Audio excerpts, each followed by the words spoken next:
The Reserve Bank of India has finally stepped into the complex process of resolution of financial services firms. On Wednesday, the RBI said that it has decided to supersede the board of Dewan Housing Finance Limited. As you know, DHFL has been in default since June, and concerns about governance and other aspects of the firm have been swirling around since about January.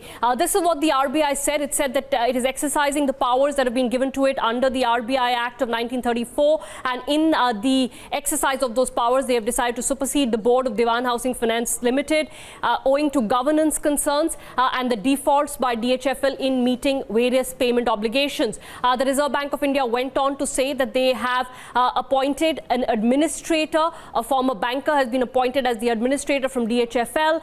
They will now be referring DHFL for resolution under the newly introduced window for financial services firms under the IBC.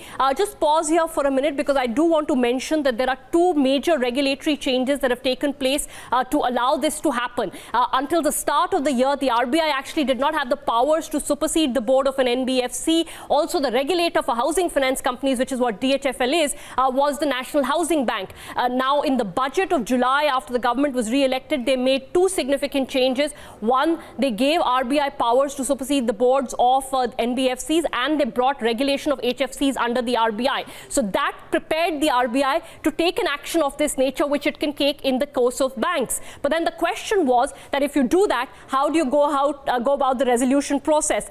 We don't have an FRDI bill, a financial resolution bill. So finally, earlier this week, the government put out rules and opened a special window under the IBC through which financial services providers will be resolved or can be resolved, non-bank financial services providers. Now, what is that process going to look like? The administrator who's been appointed will have pretty much the same powers as a resolution professional does under the IBC. The RBI is also likely, or can at least, appoint an advisory committee. This advisory committee, from what we understand, can be part outsiders, but also may include one insider so that they know the functioning of the firm and they can continue with it.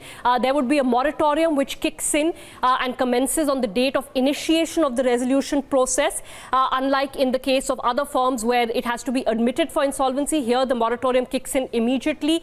The provisions of the moratorium will not apply to any third-party assets or properties.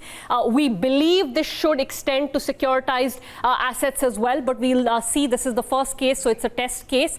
The license of the financial institution does not get suspended, so it can continue functioning to the extent that it has the wherewithal to function. So in this case, it can keep collecting from retail clients and can keep making payments on, say, securitized assets, etc.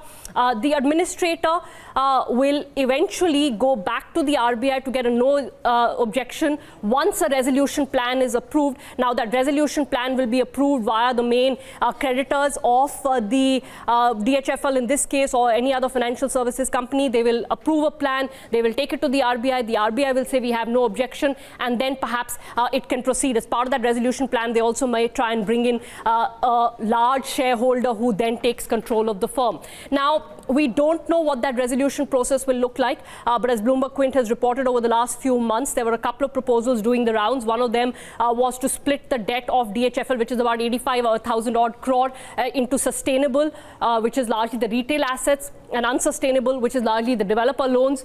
The retail assets perhaps can be mapped to retail liabilities, and that part can be a good bank which sort of continues. The bad bank would have to be restructured. The developer loans can be restructured. If you look at the next point, you will see that there would be some restructuring, some conversion of debt into equity, and then perhaps bringing in of a new shareholder. That would be part of the process as well. There is one complication here, which is the retail depositors. Remember, DHFL is a deposit-taking NBFC, so they have retail deposits. And from what we understand, the regulator is keen that a resolution plan accounts and makes provisions for retail depositors being paid on maturity. So that will be important to watch for those who have retail deposits with DHFL. But it's an important move. It tells you the regulator now has some level of control on non-bank lenders who may be falling into trouble. DHFL is one. Other NBFCs or HFCs, we don't know whether the RBI will choose to take similar action, but they have the option to take this action, is what we now know.